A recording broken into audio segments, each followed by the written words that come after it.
Oui, c'est Keita. Alors, c'est vrai que le temps ne nous permet pas, mais j'ai quand même envie de dire qu'il y a un système qu'on est en train, ou on est en train de vendre ce qu'on appelle, qu'est-ce que moi j'appelle de l'illusion. Ces jeunes, ces chefs ces présidents de transition pensent aujourd'hui qu'il faut être un militaire pour mettre le pays sur les rails, parce que quand on nous dit que la priorité pour eux, pour l'instant, c'est lutter contre l'insécurité, j'ai envie de me poser la question, est-ce que d'autres personnes, est-ce que ça veut dire que les politiques ne peuvent pas avoir une stratégie pour lutter efficacement contre les terroristes? Est-ce que cela sous-entend qu'ils sont devenus des hommes providentiels? Je pense que c'est une grosse erreur de penser que seuls ces leaders-là peuvent changer la situation actuelle. Ça ne va pas, c'est une réalité. Le Mali, on est en train de nous montrer que pendant toutes ces années, qu'ils avaient les moyens, ils avaient la possibilité d'aller vers de telles offensives.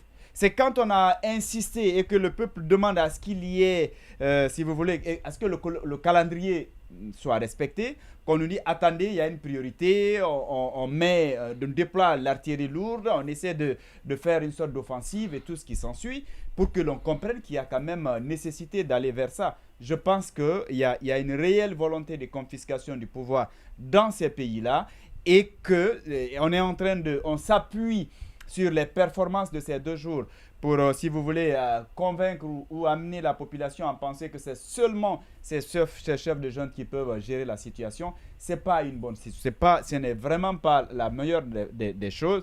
Il faut éviter que la transition perdure dans ces pays-là. Sinon, ça entretient une situation conflictuelle. Ça peut dégénérer à tout moment. Vous avez vu Imam Dicko, par exemple, qui appelle à une manifestation. Vous avez vu au niveau du Burkina où les voix commencent à s'élever pour dire attention, les choses ne peuvent pas se passer de cette façon. Votre objectif, c'est le retour à l'ordre constitutionnel.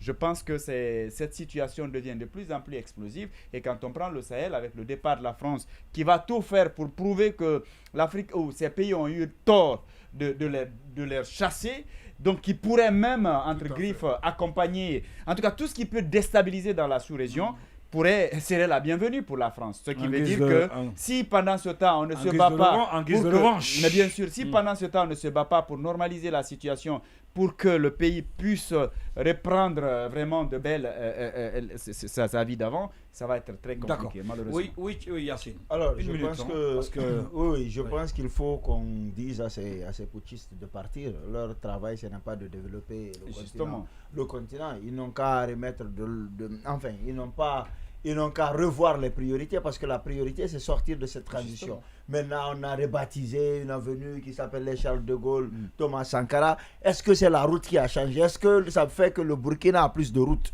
Je trouve que c'est des réformettes, des mesurettes qu'on n'a même pas normalement envie de voir. Le plus important, c'est qu'est-ce qu'ils ont fait depuis qu'ils sont là pour qu'on sorte de cette situation d'anomalie. Parce qu'une transition, c'est une anomalie dans un État. Et je trouve, par rapport au Sénégal, rapidement, que lorsque Macky Sall prend des décisions ou lorsque la justice sanctionne à condamner Sonko, que Macky Sall est un dictateur, que la justice au Sénégal est manipulée, pensant que la justice sénégalaise, c'est la justice guinéenne. Aujourd'hui, que le Sénégal, que la justice a dit non, il faut remettre Sonko dans le fichier de la décision abusive, que Macky Sall, il a échoué. Je pense qu'il faut qu'on comprenne que la justice sénégalaise, ce n'est pas comme la justice guinéenne où les magistrats peuvent venir s'asseoir autour de la table pour dire non, nous, on nous a fait ça, on nous a fait ça, on nous a fait ça.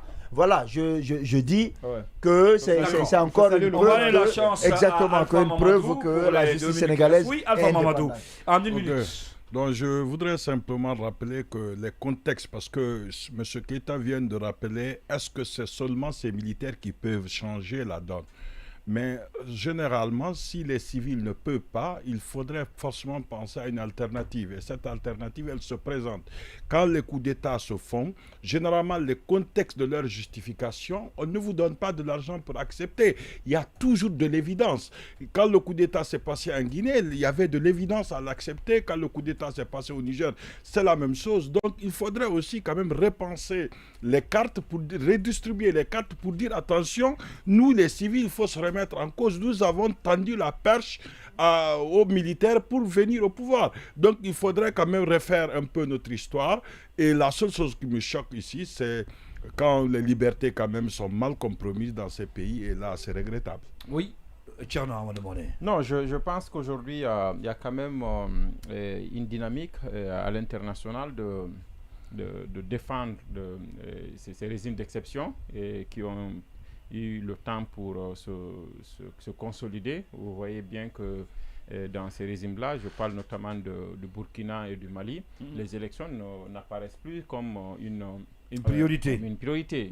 Et vous voyez bien qu'on est en train aujourd'hui d'instrumentaliser cette histoire de France et d'Occident et autres là pour mettre en exergue un certain panafricanisme dont l'objectif n'est que de donner une explication, une justification au coup d'État et au régime d'exception. Aujourd'hui, je pense que ce sont des faux arguments qu'on tient par-ci, la France est ceci et cela, et la menace terroriste et tout ça. La menace la plus dangereuse et qui nous a mené à tout ça, ce sont ces coups d'État.